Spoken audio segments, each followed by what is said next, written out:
On and off the dais, Dr. Amita Singh, who's the author of the book for which we have all assembled here today. Ladies and gentlemen, very good evening to all of you. We are here for launch of this book of disaster law, and the laudable contribution of Dr. Amita Singh in this field, amongst others, by release of various books, articles and other material of which reference was made earlier. The book, which I am certain will be appreciated and acknowledged as an authority unto itself, is thus a culmination of several years of research, effort and practical on-ground experience of Dr. Singh. I extend my congratulations and best wishes to her. Carl Sagan, the celebrated American astronomer and planetary scientist, in his 1994 book, A Pale Blue Dot, alluded to the significance of seminal photograph taken by the Voyager 1 space probe of Earth from over 6 billion kilometers away, showing the Earth as a small speck of suspended dust. And I quote, "From this distance, vantage point, the Earth might not seem to be of any particular interest, but for us it's different. Consider again that dot. That's here, that's home. That's us. On it, everyone you love, everyone you know, everyone you ever heard of, every human being, whoever was, lived out their lives.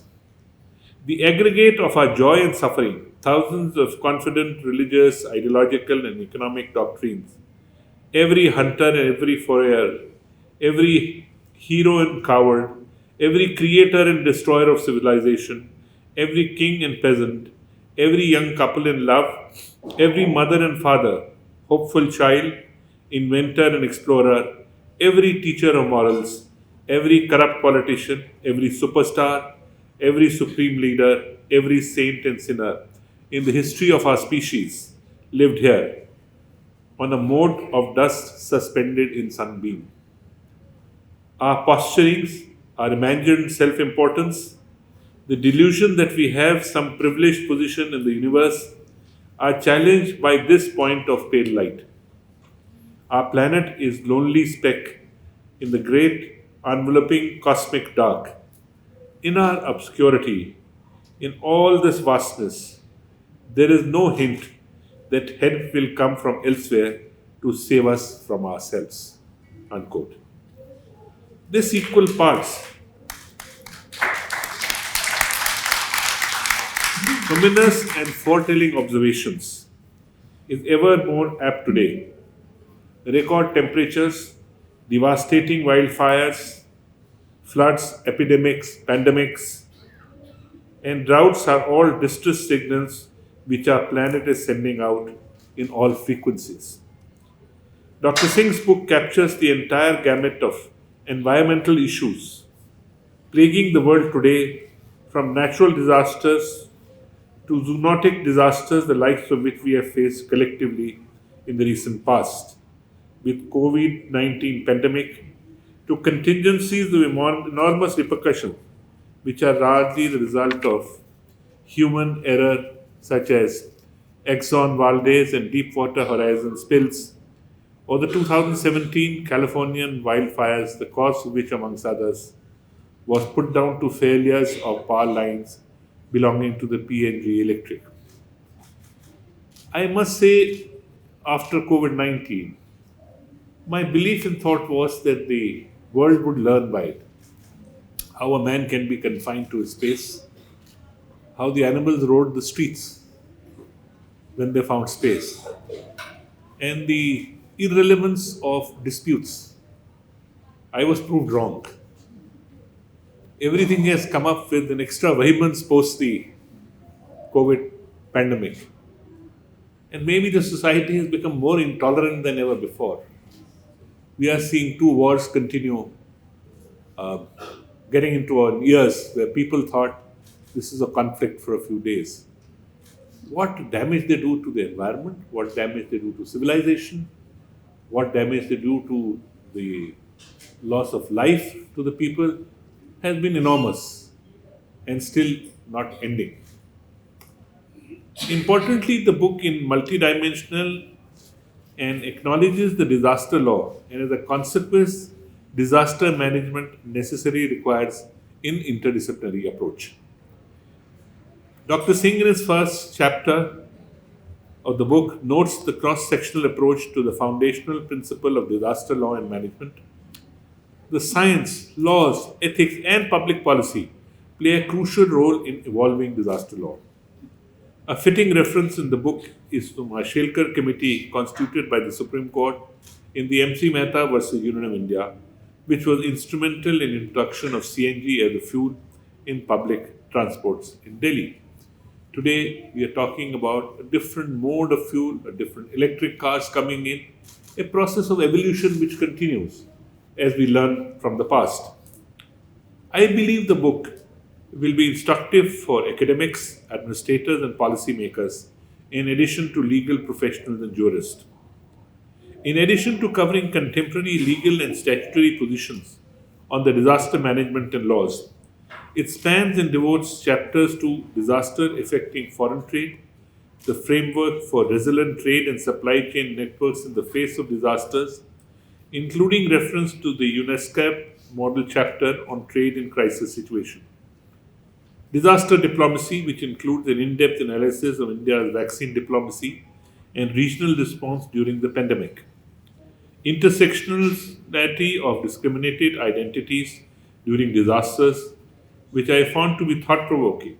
For instance, Dr. Singh highlights the flood in Germany's Ahr Valley, which was particularly hard-hitting for senior citizens, and among the casualties, including 12 persons with disabilities who were at the time living in care home in Sinzik. Needless to say, the book also delves deep into the foundational precepts of disaster and environmental law in India and across jurisdiction, with granular analysis of negligence and discharge of the duty to care, and evolution of precautionary principles and polluters pay principle by courts in the country. A critical examination of the working of the Disaster Management Act sheds light on and would serve as a call to action for legislative intervention, especially in view of the lessons we have learned from the response to COVID-19 pandemic. Overlapping functions, layered processes, and multiple supporting institutions such as NDRF, NDMA, NIDM, coupled with overarching control exercised by MHA, are obvious impediments to promote response in the face of adversity. In fact, while dealing with an issue concerning environmental clearance for a project and complete lackadaisical attitude of the state authorities in Kerala State Coastal Management Authority versus DLF Universal Limited, constrained us to observe that the dispute had been a saga of a sleeping authority, not having an afternoon siesta, but a Kumbhakarn sleep, albeit of almost 4 years. This is regrettably universally true for state instrumentalities. Precisely why the need of the hour is a dedicated machinery manned by specialized and trained professionals, adept at tackling environmental governance in the nature of Indian environmental services. This idea was broached by 2014 TSR Subramaniam Committee report, which reviewed India's environmental law and the processes under the Ministry of Environment, Forest and Climate Change. The committee proposed the IEs as an all India service to hire specialized professionals for policy development, execution, and for addressing complex issues such as pollution, climate change, and ecosystem decline. A public interest litigation came to be filed on which notice was issued limited to this aspect. There was, however, a lack of will to implement the TSR Subramaniam Committee on the part of the dispensation. Since mandamus could not have been issued to implement the report, the PIL came to be dismissed. In my view, the time is ripe for a concerted and concrete steps in strengthening the state machinery and preparedness to tackle unforeseen large-scale disasters.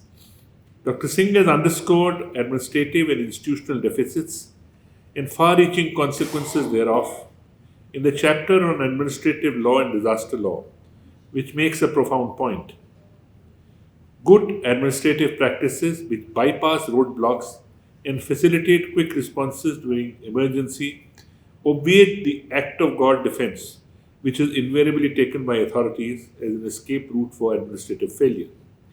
This is exemplified in the difference to lives saved and property protected in the 1999 super cyclone in Orissa, which took 15,000 lives, and the damaged property worth $4.4 billion, and the alert response of the State Disaster Management Authority to the 2019 Fanny cyclone, which saved countless lives by shifting close to 1 million people to the shelters.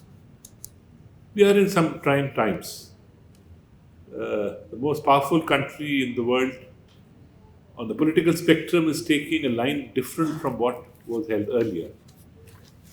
Somehow they feel, the current political dispensation there, that environment issues must go back to economic growth. This has always been a challenge wherever it occurs. How much of growth and how much of protection of environment, and those environmental degradation in turn cause these disasters.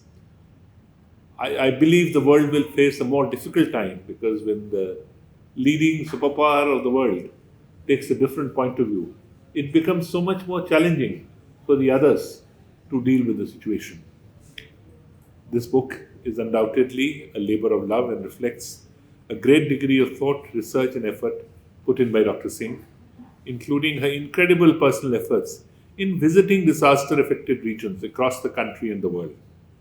It is a great primer on the current state of disaster laws in India, and beyond covering a wide array of legislations, international and regional agreements, law evolved by courts and also makes constructive suggestions on the best way forward. It would no doubt serve as a go-to book for practitioners across various fields, and I'm sure Dr. Singh will achieve great success. Thank you, and Jai. Justice Kaul, what a pleasure to hear your remarks, and what a great honor to share the dais with you, including other distinguished members of the panel.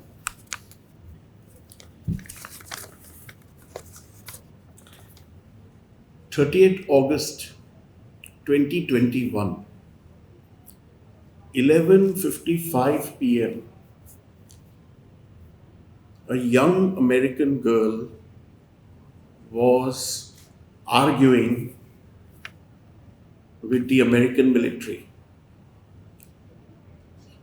There was a huge transport aircraft which was parked on the tarmac in Kabul. She was suggesting to the servicemen that she should be allowed to board the aircraft along with her brood of rescued dogs. The servicemen, some of them with tears in their eyes, said, "Regretfully, we cannot allow you." They were under orders to evacuate only American citizens. Even the Afghan collaborators were left behind. That's a different story altogether.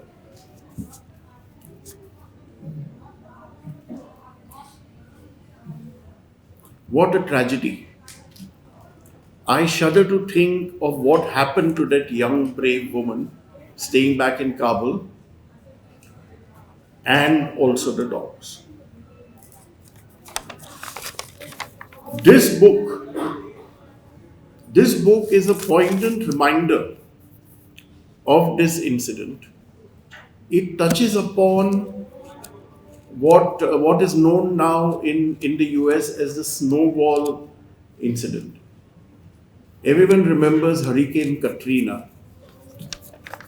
That is the disaster in Florida, which hit US very hard. There was a 9-year-old boy who refused to evacuate unless his pet dog was allowed to come along. Fortunately, that moment was caught on camera, and that led to an uproar in the United States, and Congress passed a legislation to deal with treatment of animals and animal rights in disaster zones. Professor Singh has extensively dealt with the legal framework that we have in India. I think the very first judgment that enthralled me was what is popularly known now as the Jallikattu judgment, when Justice Radhakrishnan went to the extent of saying that animals have a right to life. It also said to live in dignity. In other words, Article 21 of our Constitution, according to Justice Radhakrishnan and his companion judge, applied also to animals. Sadly, when the decision was referred to the Constitution bench, the principle that Article 21 should also apply to animals was diluted. There have been many High Court judgments of many states. Some have said that animals are also juridical persons. There is the English concept of speaking for the voiceless, where you can represent and speak up for a entity that cannot speak for itself. Unfortunately, our Supreme Court has also diluted that a little by saying that, look, that applies only to humans who cannot express themselves and not to animals. It is the doctrine of locus parenti. This being the situation here, and we heard from legal luminaries and people more qualified than me, who clearly said that we need a very good framework of laws that deal with the rights of animals, especially in disaster zones, and that is, as I said, extensively dealt with by Professor Singh, but also in normal day-to-day life. The book, to my horror, points out that the Kaziranga sanctuary in Assam is prone to annual floods. It's a sanctuary, it's one of the most beautiful sanctuaries, there are a lot of tourist activity, but it is absolutely the most delightful place that I have ever had the opportunity to visit. And then to read about it in the book, to say that it is prone to annual flooding, is a horrendous situation. We live in a country where our forest cover is being decimated. Now, I'm not against development, and there are laws in this country where forest land can be diverted to non-forest use. It is regulated, it is done. So, for example, mining. I don't think anybody can stand up and say that we do not support mining, because it's for the good of the country and its people. But unfortunately, there are land mafias. Just about a week or 10 days ago, I was horrified to see a video on social media that dealt with forest cover in the state of Telangana being razed to the ground overnight. Once again, a very horrific experience. Now, if you saw this little clip, it was a very short clip, there could have been a number of reactions. Were you among those who could not bear the agony of the animals crying out for help, perhaps with a tinge of horror. Some of us have the reaction that, okay, so it was a video clip I saw, oh my God, how sad. And then promptly, there's a mobile phone and we get talking and getting on with the business of life. That's the other reaction. Would you be surprised if I told you that there are people who wonder what the fuss is about? After all, these are only animals. The merit of this book that Professor Singh has given us today is that it forces us to consider a very important question. And that question is, should we be distinguishing between a human life and a life in another being? Is there a distinction? Well, let me rephrase that a little. We know every human life is worth saving. So are we now saying that an animal life is not? Or, given scarce resources, human life take precedence over animal life? Let me remind you, the Hercules aircraft that was standing on the tarmac of Kabul did not have a problem of resources. There was adequate space. So where does this come from? It comes from the belief of man versus beast. Some of us believe, there are a lot of people who believe that animals, and it's also in our Shastras, by the way. In Hindu Shastra, there is not a single deity who is not associated with an animal. It is there in all Shastras. In my religion, which I don't know much about, I must confess, dogs, for example, are holy animals. It is in the scriptures. I've gone to the trouble of establishing this. So this is a very startling question. And if anybody here is startled not by the question, but the fact that I even asked that question, then I think that is the problem. Because there is a fundamental belief that animals do not have a soul. So there are two competing philosophies now. An animal is a sentient being. Now, what is the meaning of sentient? We know.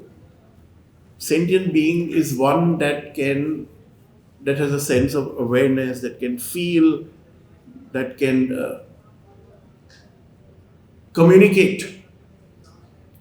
Right? I'm stretching it here, but when you say that it is a sentient being, it has feelings. Sadly, we are still living in the era of barbarism, where many people, most certainly in the West, believe that it is man versus beast, not same soul in a different body. This is what we call now in today's world as speciesism. Some of us believe that animals are different species and do not have a soul. Speciesism. For many long years, this was the justification to use animals as beasts of burden, or even to use them for nourishment.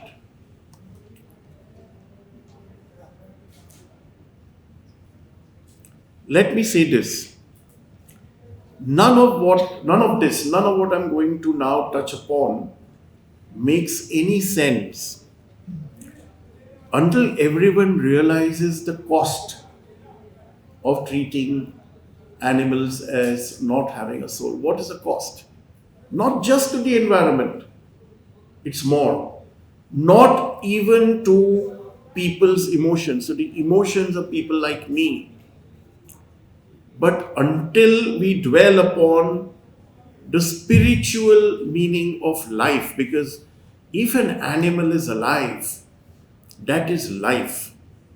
We cannot create life, we cannot take it.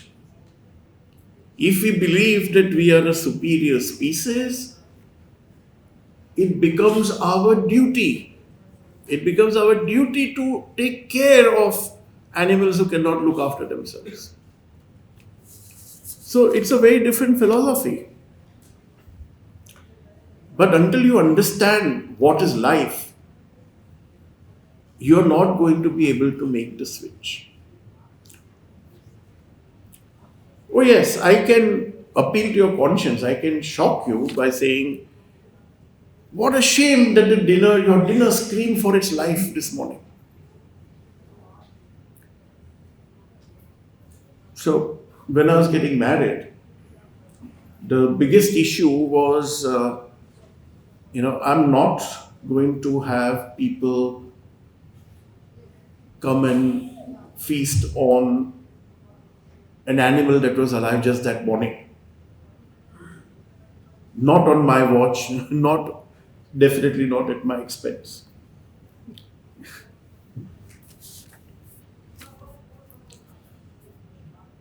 We have to understand the metaphysics of the soul. What does it mean to be alive? What does it mean to be a sentient being? We are all conscious, we are told. I learned this in school. We are all conscious because I am alive.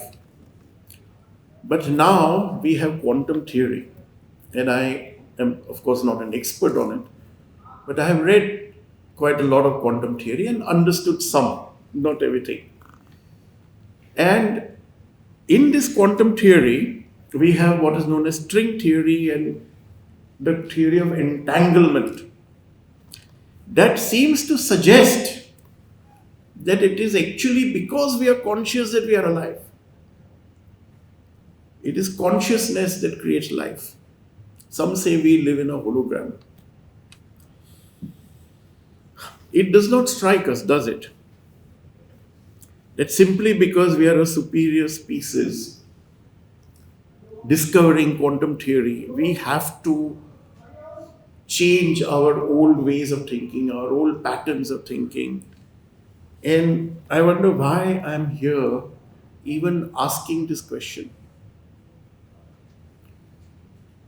Do I have to be an empath or a super empath to be asking people, why is it that in this world as a whole, certainly much so less because of our long traditions and our shastras, but in this world, you still have cruelty to animals who are sentient beings.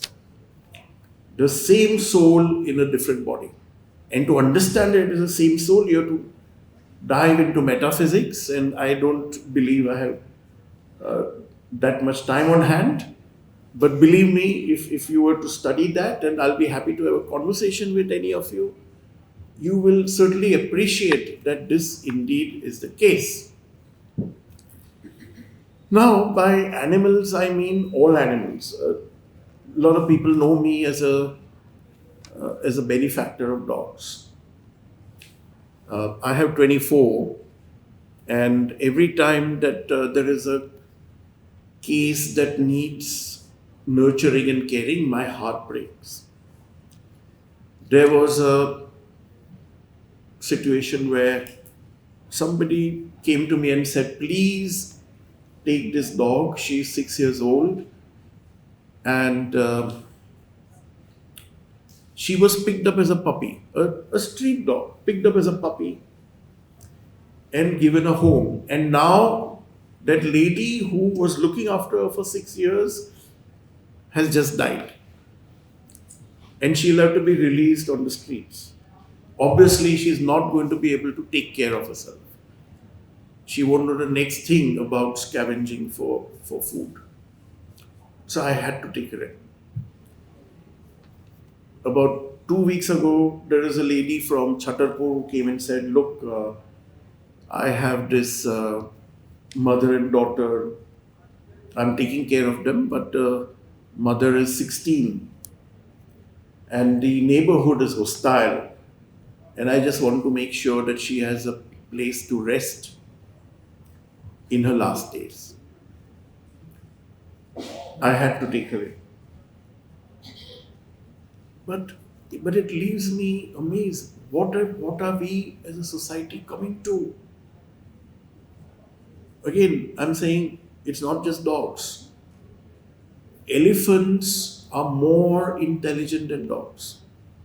So are pigs, by the way. Pigs and elephants compete for the highest known IQ. It's not dogs. My own belief is that dogs have a very high emotional quotient.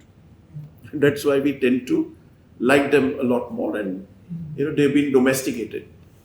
What has happened though is, ever since dogs were domesticated, which I think I believe is about a few 100,000 years ago, if you read the history of dogs. Ever since that day when dogs were domesticated, we developed the ability to communicate with them. And sure enough, I can tell you today, you can communicate with animals. I'm not talking about remote viewing, none of that. There was a very interesting documentary that I saw the other day. A Thai woman grew up in a village, obviously surrounded by animals, grew up to trust elephants. And the elephants trusted her. She went to the USA, got educated, and then there was something lacking in her life. So she came back and she started a sanctuary for elephants which were old and infirm and were mistreated. It's a beautiful documentary, and if you see that, you will know what I mean. You can communicate with animals, whether it's a dog, an elephant, or a pig. I have seen many times. As a child, I went to, in Bombay, the Mafco factory, where I saw pigs squealing for their lives being brought in for the slaughter. Now, when they were being transported, how did they know?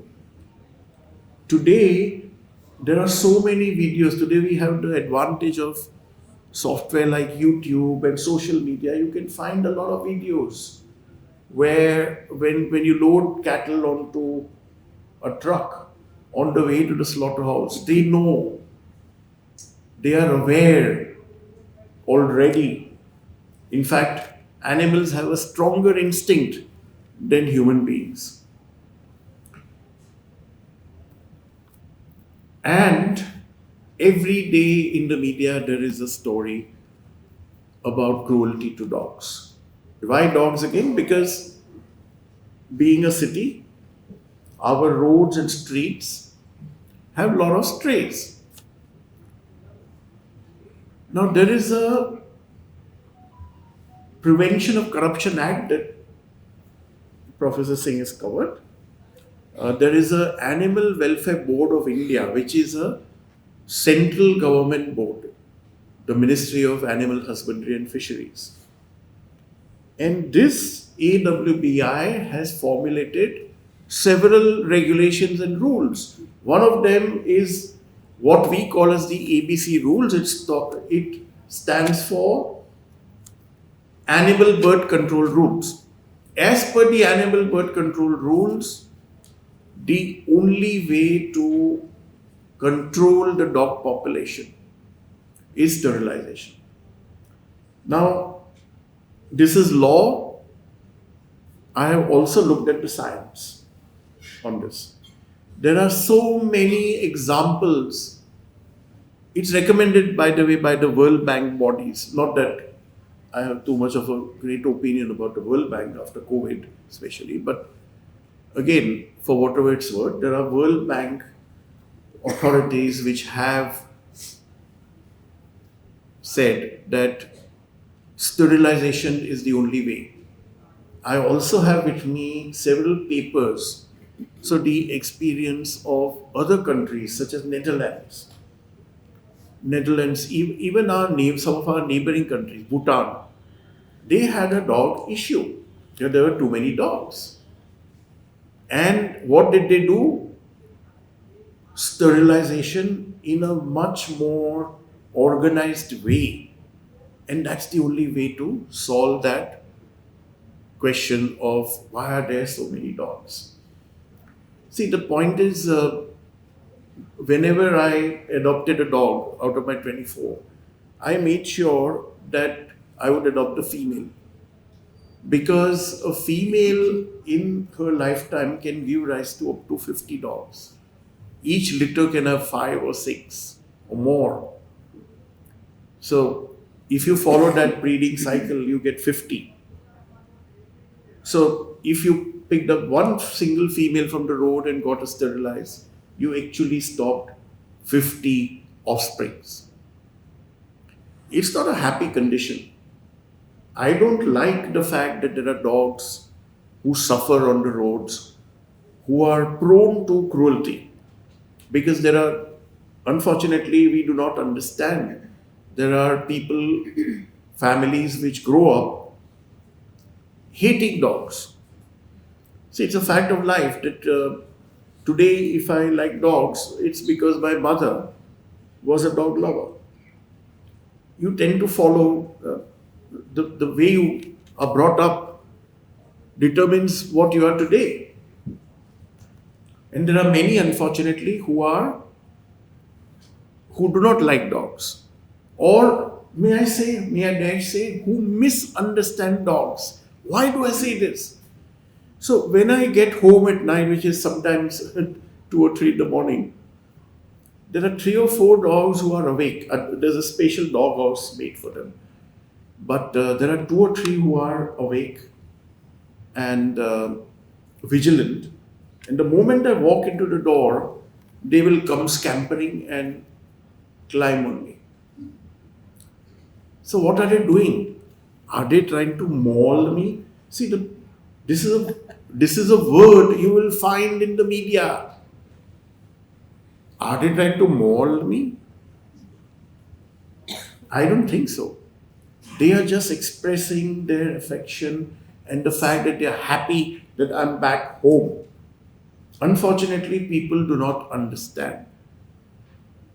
And there is one trend that has been very disturbing. Our media was always pro animal rights. We had Justice Radhakrishnan's decision in 2014. In 2016, the Supreme Court ruled on a challenge to the AWBI rules. The media always supported animal rights. No longer so. No longer so. Because there are people in the media who have poisoned the well, so to speak. So now whenever there is an article on dogs, the headline is dog menace. It's become a catchword. What do you mean by dog menace? Oh yeah, I saw them mauling you when you got home last night. You were tired, you were dog tired, and they were mauling you. No, they were not mauling me. It was wonderful for me to meet them because they are like my children. Why do I say that? Because I can communicate with them. They look into my eyes and I know what they mean. There is a lady here called Shilpa. She will tell you she was petrified of dogs.